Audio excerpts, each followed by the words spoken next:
रहनुभएका विभिन्न सङ्घ संस्थाका अध्यक्ष तथा पदाधिकारीज्यूहरू, मलाई जहाँसम्म लाग्छ सबै कुरा त आइ नै सकेको छ र चाहिँ अहिले जुन किसिमको एउटा चुनावी घोषणा भएको छ, सबै सक्षम उम्मेदवारहरू हुनुहुन्छ।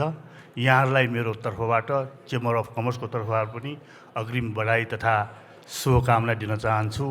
आजको आवश्यकता भनेकै उद्यमी व्यवसायीको एकता हो। यो चुनाव हुन्छ, कोही हार्लान् कोही जित्लान्।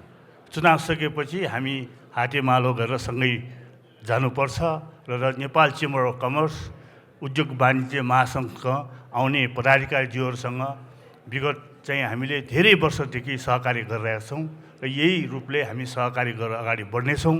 यहाँहरूले यो नेपालको निजी क्षेत्रमा पर्ने जुन किसिमको एउटा कठिन छ, त्यो कार्यमा हामी हातेमाला गर्न सदैव एकजुट हौँ भन्ने मेरो 2 शब्द यहीँ टुङ्ग्याउँछु। धन्यवाद, नमस्कार।